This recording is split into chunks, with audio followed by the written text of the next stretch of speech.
Good evening, ladies and gentlemen. I welcome you to this press briefing by Foreign Secretary Sri Vikram Misri on the ongoing developments around Operation Sindoor. We are also joined by Colonel Sophia Qureshi and Wing Commander Vyomika Singh. With that, I hand over the floor to Foreign Secretary. Sir, over to you. Thank you Ravi. नमस्कार, good afternoon, आप सबका स्वागत है। और मैं सबसे पहले अनुरोध करूंगा कर्नल सोफिया कुरैशी से कि वो आपको आज तड़के सवेरे से हुई घटनाओं से अवगत कराएं। Colonel Qureshi. Thank you sir. नमस्कार।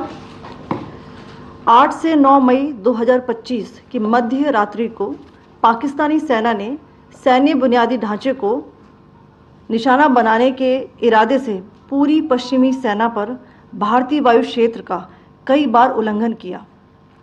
यही नहीं बल्कि पाकिस्तानी सेना ने नियंत्रण रेखा पर भारी कैलिबर वाले हथियारों से गोलीबारी भी की। अंतर्राष्ट्रीय सीमा और नियंत्रण रेखा पर लेह से लेकर सर क्रीक तक 36 स्थानों पर 300 से 400 लगभग ड्रोनों का इस्तेमाल घुसपैठ का प्रयास करने के लिए किया गया। भारतीय सशस्त्र बलों ने काइनेटिक्स व नॉन काइनेटिक साधनों का उपयोग करके इनमें से कई ड्रोन्स को मार गिराया। इतने बड़े पैमाने पर हवाई घुसपैठों का संभावित उद्देश्य वायु रक्षा प्रणालियों का परीक्षण करना और खुफिया जानकारी इकट्ठा करना था। ड्रोन के मलबे की फोरेंसिक जांच की जा रही है। प्रारंभिक रिपोर्ट्स से पता चलता है कि वे तुर्की के असीस गार्ड सोंगर ड्रोन्स हैं। इसके उपरांत रात में पाकिस्तान के एक सशस्त्र यूएवी ने भटिंडा सैन्य स्टेशन को निशाना बनाने की कोशिश भी की, जिसे पकड़ा गया और उसे निष्क्रिय कर दिया गया। पाकिस्तानी हमले के जवाब में पाकिस्तान में 4 हवाई रक्षा स्थलों पर सशस्त्र ड्रोन्स लॉन्च किए गए। इनमें से एक ड्रोन एडी रडार को नष्ट करने में सक्षम रहा। पाकिस्तान ने जम्मू कश्मीर के तंगधार, उरी, पुंछ, मेंढर, राजौरी, अखनूर और उधमपुर में भारी कैलिबर आर्टिलरी गन और सशस्त्र ड्रोन्स का उपयोग करके नियंत्रण रेखा के पार गोलीबारी भी की, जिसके परिणाम स्वरूप भारतीय सेना के कुछ जवान हताहत हुए और घायल हुए। भारतीय जवाबी कार्रवाई में पाकिस्तानी सेना को भी बड़ा नुकसान पहुंचाया गया।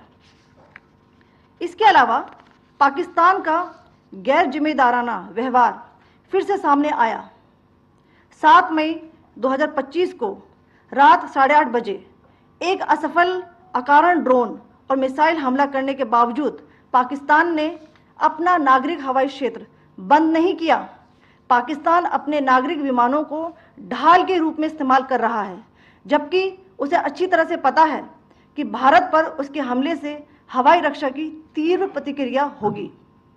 यह भारत और पाकिस्तान के बीच अंतर्राष्ट्रीय सीमा के पास उड़ान भरने वाले अंतर्राष्ट्रीय उड़ानों सहित नागरिक विमानों के लिए सुरक्षित नहीं है। यहाँ स्क्रीन शॉट में पंजाब सेक्टर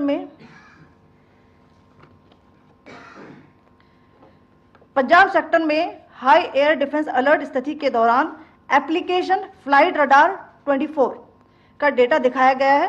जैसा कि आप देख रहे हैं, यहाँ पर भारतीय पक्ष का हवाई क्षेत्र घोषित बंद के कारण नागरिक हवाई यातायात से पूरी तरह से रहित है। कराची और लाहौर के बीच के हवाई अड्डे मार्ग पर नागरिक एयरलाइंस उड़ान भर रही है।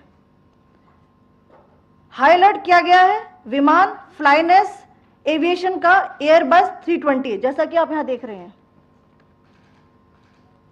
जो कि शाम को 5:50 दमम से शुरू हुआ और रात को 9:10 लाहौर में उतरा। ये सारा डिटेल्स आप यहां देख रहे हैं, ये डिटेल्स यहां लिखा हुआ है।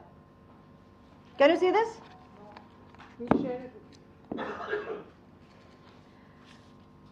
भारतीय वायुसेना ने अपनी प्रतिक्रिया में काफी संयम दिखाया और इस प्रकार अंतर्राष्ट्रीय नागरिक विमान सेवा की सुरक्षा सुनिश्चित की। धन्यवाद। जय Hind.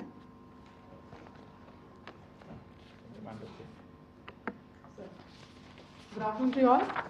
On the intervening night of 8th-9th May 2025, Pakistan military carried out multiple violations of Indian airspace along the entire western border with an intent to target military infrastructure.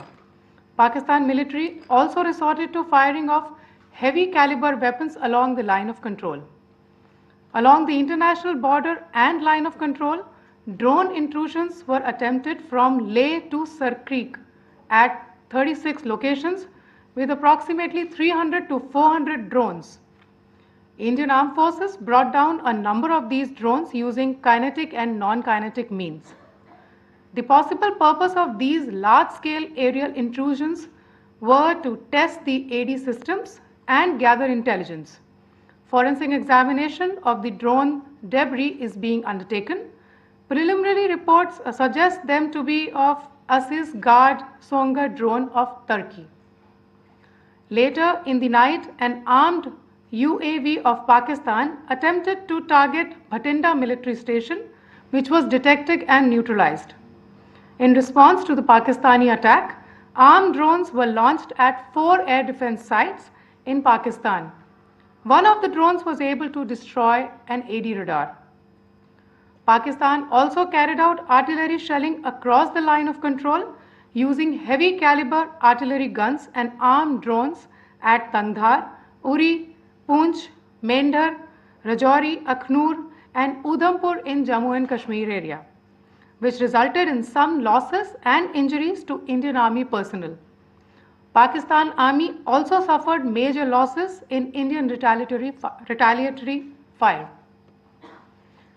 Additionally, Pakistan's irresponsible behavior again came to fore.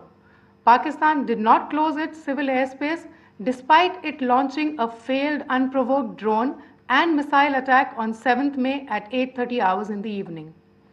Pakistan is using civil airliners as a shield, knowing fully well that its attack on India would elicit a swift air defense response.